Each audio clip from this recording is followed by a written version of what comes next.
পশ্চিমবঙ্গ একটা বড় রাজ্য, আর এই রাজ্যের আসল চিত্রটা বুঝতে হলে আমাদের এর গভীরে যেতে হবে, একেবারে মাটির কাছাকাছি। একটা বিধানসভা কেন্দ্রকে খুব কাছ থেকে দেখতে হবে। আজকের এই বিশদ বিশ্লেষণে আমরা ঠিক সেটাই করতে চলেছি। তো আজ আমাদের আলোচনার কেন্দ্রে থাকছে নদিয়া জেলার করিমপুর বিধানসভা কেন্দ্র। পশ্চিমবঙ্গের মানচিত্রে যদি এর অবস্থান দেখেন তাহলে বুঝতে পারবেন এটা রাজ্যের বেশ প্রান্তিক একটা অঞ্চল, আর এই অবস্থানের কারণেই এর কিছু নিজস্ব পরিচয় আর নিজস্ব চ্যালেঞ্জও রয়েছে। দেখুন, একটা কথা আছে, কোনো রাজ্যকে বুঝতে হলে তার মাটিকে বুঝতে হয়, তার গ্রামগুলোকে চিনতে হয়, কারণ রাজ্যের আসল স্পন্দনটা তো ওখানেই লুকিয়ে থাকে। চলুন আজ আমরা করিমপুরের সেই স্পন্দন শোনার চেষ্টা করি। আমাদের এই পুরো আলোচনাটা আমরা 5টা ধাপে এগিয়ে নিয়ে যাব। প্রথমে করিমপুরের মানুষের জীবনযাত্রা আর তাদের প্রতিদিনের লড়াইটা বুঝব। তারপর দেখব সংখ্যাগুলো কি বলছে, রাজনৈতিক পরিবর্তনের সংকেতগুলো খুঁজব। এরপরে ভোটের রায়ের কারণগুলো বিশ্লেষণ করব। চতুর্থ ধাপে করিমপুরের ঘটনাকে একটা বড় প্রেক্ষাপটে রেখে দেখব। আর সবশেষে একটা ডেটাভিত্তিক সুশাসনের রূপরেখা নিয়ে কথা বলব। তাহলে শুরু করা যাক প্রথম পর্ব দিয়ে। করিমপুর, মানুষের স্পন্দন। এখানকার ভূগোল, মানুষের জীবিকা আর তাদের রোজকার লড়াইয়ের কথা। করিমপুরকে যদি এক কথায় চিনতে হয় তাহলে কয়েকটা বিষয় মাথায় রাখতেই হবে। প্রথমত, এটা জলঙ্গি নদীর অববাহিকায় থাকা একটা বন্যাপ্রবণ এলাকা। দ্বিতীয়ত, এখানকার ৯৫%রও বেশি মানুষ গ্রামে থাকেন। আর তৃতীয়ত, সরকারি হিসাবেই এটি নদিয়া জেলার একটি অনগ্রসর অঞ্চল, অর্থাৎ উন্নয়ন এখানে এখনও একটা বড় চ্যালেঞ্জ। ২০১১ সালের জনগণনার হিসেব অনুযায়ী এখানকার সামাজিক বিন্যাসটাও বেশ বৈচিত্র্যময়। প্রায় ৬৭% হিন্দু আর ৩২% মুসলিম সম্প্রদায়ের মানুষ এখানে একসঙ্গে থাকেন। জনসংখ্যার প্রায় ১৭% তপশিলি জাতিভুক্ত, যার মধ্যে মাহিষ্য এবং মতুয়া সম্প্রদায়ের উপস্থিতি বেশ চোখে পড়ার মতো। আর এই সামাজিক সমীকরণটাই কিন্তু এখানকার রাজনীতিকে অনেকটাই নিয়ন্ত্রণ করে। অর্থনৈতিক বাস্তবতাটা এখানে বেশ কঠিন। ভাবুন একবার, প্রায় ৭৯% কর্মজীবী মানুষ এখনও সরাসরি কৃষি কাজের ওপর নির্ভরশীল। স্বাভাবিকভাবেই যুবকদের মধ্যে বেকারত্ব অনেক বেশি। নদিয়া জেলার গ্রামীণ দারিদ্র্যের হার প্রায় ২৮%, আর করিমপুরেও ছবিটা কম বেশি একই। ফলে ভালো কাজের খোঁজে এলাকার বাইরে চলে যাওয়া, মানে যাকে আমরা মাইগ্রেশন বলি, সেটা এখানে খুব সাধারণ একটা ঘটনা। বেশ, এই তো গেল মানুষের কথা, তাদের জীবনের কথা। এবার চলুন দ্বিতীয় পর্বে আসা যাক। এবার আমরা নজর রাখব সংখ্যাগুলোর দিকে। সংখ্যার সংকেত, কারণ এই সংখ্যাগুলোই এখানকার এক নাটকীয় নির্বাচনী পরিবর্তনের ছবি তুলে ধরবে। মূল প্রশ্নটা খুব সহজ, কিন্তু উত্তরটা জটিল। ২০১৬ থেকে ২০২১ এই ৫ বছরে করিমপুরে ঠিক কি ঘটেছিল? কি এমন হলো যে রাজনৈতিক সমীকরণটা এতটা পাল্টে গেল? চলুন সংখ্যাগুলোর কাছে এর উত্তর খুঁজি। এই স্লাইডের সংখ্যাগুলো একবার ভালো করে দেখুন। ২০১৬ আর ২০২১ বিধানসভা ভোটের তুলনামূলক চিত্র। তৃণমূল কংগ্রেসের ভোট ৪৫.২% থেকে বেড়ে ৫০.৪% হয়েছে, ঠিক আছে। কিন্তু আসল চমকটা অন্য জায়গায়। দেখুন, বিজেপির ভোট শেয়ার ১১.৬% থেকে এক লাফে পৌঁছে গেছে প্রায় ৪০%। আর ঠিক তার উল্টো ছবি সিপিএমের ঘরে। ৩৫.৩% থেকে তাদের ভোট নেমে এসেছে মাত্র ৭.৮%, প্রায় ৪ গুণ। হ্যাঁ, ঠিকই দেখছেন, ২০১৬ থেকে ২০২১ মধ্যে বিজেপির ভোট বেড়েছে প্রায় ৪ গুণ। এটা শুধু একটা পরিসংখ্যান নয়, এটা একটা বিরাট রাজনৈতিক বদলের স্পষ্ট ইঙ্গিত। আর এই পরিবর্তনটা যে হঠাৎ করে হয়নি সেটাও পরিষ্কার।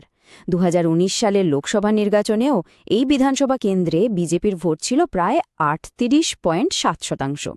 যদিও ২০২৪ লোকসভা নির্বাচনে সেই ভোট কিছুটা কমেছে, কিন্তু দেখুন বামেদের ভোটের একটা উল্লেখযোগ্য পুনরুত্থান ঘটেছে। এর মানে হল করিমপুরের রাজনৈতিক জমিটা কিন্তু স্থির নয়, ক্রমাগত বদলাচ্ছে। এবার তৃতীয় পর্ব, রায়ের ব্যবচ্ছেদ। সংখ্যা তো আমরা দেখলাম, কিন্তু এই সংখ্যাগুলোর পেছনে আসল কারণটা কি? মানুষের কোনো ক্ষোভ, কোনো চাহিদা কাজ করেছে? আসলে আমাদের সাংবিধানিক মূল্যবোধ এটাই বলে যে প্রত্যেক নাগরিকের মর্যাদা এবং তাদের দায়িত্বশীল মতপ্রকাশের অধিকারকে সম্মান করতে হবে। আর সেই মতপ্রকাশের সবচেয়ে বড় মাধ্যমই তো হল ব্যালট বক্স। এখানকার ক্ষমতাসীন বিধায়কের দিকে যদি তাকানো যায়, তাহলে একটা মিশ্র ছবি দেখতে পাওয়া যায়। একদিকে একজন শিক্ষক হিসেবে তার একটা স্বচ্ছ ভাবমূর্তি আছে। বিধানসভায় তার উপস্থিতি 92.5%, যেটা অবশ্যই প্রশংসার যোগ্য। কিন্তু মুদ্রার অপর পিঠও আছে, যেমন বিধানসভায় এলাকার সমস্যা নিয়ে একটাও প্রশ্ন না তোলা বা কোনো বড় প্রকল্পের সূচনা না করা, এগুলো তার সক্রিয়তা নিয়ে প্রশ্ন তুলে দেয়। ভোটারদের মূল ক্ষোভগুলো কিন্তু খুব সাধারণ, একেবারে দৈনন্দিন জীবনের। জলঙ্গি নদীর বন্যা, ভাঙাচোরা রাস্তা, রেশনের চালের খারাপ মান, খারাপ হয়ে পড়ে থাকা জলের পাম্প আর অনিয়মিত বিদ্যুৎ। এই সমস্যাগুলোই তাদের রোজকার সঙ্গী। এর সাথে আবার যোগ হয়েছে সরকারি পরিষেবা পেতে কাটমানি দেওয়ার অভিযোগ আর জমিজমা সংক্রান্ত নানা বিবাদ। এলাকার একজন সাধারণ মানুষের মনের কথা যা হয়তো অনেকটা এরকম। ওনারা ভোট চাইতে আসেন, কিন্তু আমাদের জমি আজও তো বন্যায় ডোবে, আমাদের ছেলে মেয়েদের জন্য তো আজও চাকরি নেই। এই একটা লাইনেই হয়তো পুরো এলাকার হতাশা আর ক্ষোভটা ধরা পড়ে। শুধু স্থানীয় সমস্যাই নয়, রাজ্য স্তরের কিছু বড় ঘটনাও কিন্তু করিমপুরের মানুষের মনে ছাপ ফেলেছে। যেমন শিক্ষক নিয়োগ দুর্নীতি, নাগরিকত্ব আইন বা সিএএ নিয়ে মতুয়া সম্প্রদায়ের মধ্যে যে দীর্ঘ বিতর্ক চলছে, নির্বাচন পরবর্তী হিংসার কিছু ঘটনা এবং স্থানীয় স্তরে দুর্নীতির যে ধারণা তৈরি হয়েছে, এই সবকিছুই ভোটের বাক্সে প্রভাব ফেলেছে। এবার চতুর্থ পর্ব, দূর থেকে শিক্ষা। চলুন করিমপুরের এই ঘটনাগুলোকে একটু বড় ক্যানভাসে রেখে দেখি। এখানকার রাজনীতি কৌশলকে একটু বিশ্লেষণ করা যাক। করিমপুরে যা ঘটছে তা কি একটা বিচ্ছিন্ন ঘটনা, নাকি এর পেছনে কোনো পরিচিত কৌশল কাজ করছে? দুটো রাজ্যের মডেলের সাথে এর বেশ কিছু মিল খুঁজে পাওয়া যায়। যেমন ত্রিপুরার মতো এখানেও দুর্বল হয়ে পড়া বামেদের বিরুদ্ধে বিভিন্ন সম্প্রদায়কে একত্রিত করার একটা চেষ্টা দেখা গেছে উন্নয়নের প্রতিশ্রুতিকে সামনে রেখে। আবার আসামের মতো নাগরিকত্বের বিষয়টিকে ব্যবহার করে একটা নির্দিষ্ট ভোট ব্যাংকে নিজের দিকে টানার কৌশলও কিন্তু বেশ স্পষ্ট। এবার আমাদের আলোচনার পঞ্চম এবং চূড়ান্ত পর্ব, কার্যকর শাসনের রূপরেখা। সমস্যা তো অনেক চিহ্নিত হল, কিন্তু সমাধানটা কোথায়? এখন আমরা ডেটার উপর ভিত্তি করে উন্নয়নের একটা স্পষ্ট এবং কার্যকরী পরিকল্পনার দিকে নজর দেব। মানুষের যে মূল সমস্যাগুলো আমরা দেখলাম, সেগুলোর সরাসরি সমাধান দরকার। যেমন জলঙ্গি নদীর বাঁধ মজবুত করার জন্য আনুমানিক 40-50 কোটি টাকা প্রয়োজন।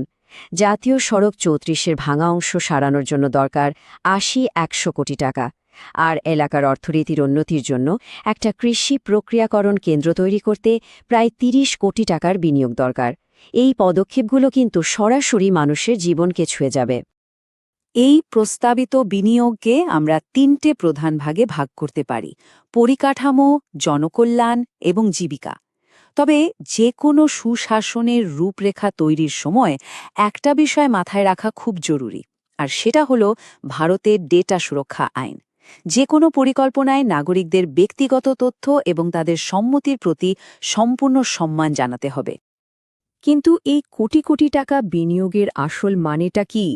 এর ফলে মানুষের জীবনে ঠিক কী পরিবর্তন আসবে?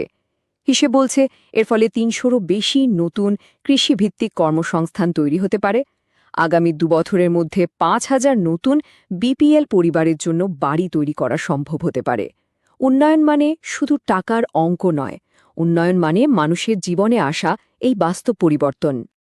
সব শেষে একটা প্রশ্ন রেখে যাচ্ছি, স্থানীয় শাসনের ভবিষ্যৎ কি শুধু দলীয় আনুগত্যের উপর নির্ভর করবে, নাকি ভোটারদের দেওয়া আস্থার একটা পরিমাপযোগ্য প্রতিদানের উপর গড়ে উঠবে? করিমপুরের মানুষ হয়তো এই প্রশ্নটারই উত্তর খুঁজছেন।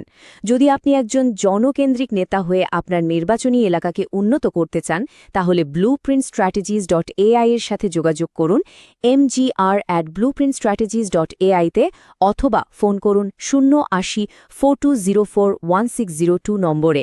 রাজনীতির ঊর্ধ্বে উদ্দেশ্য।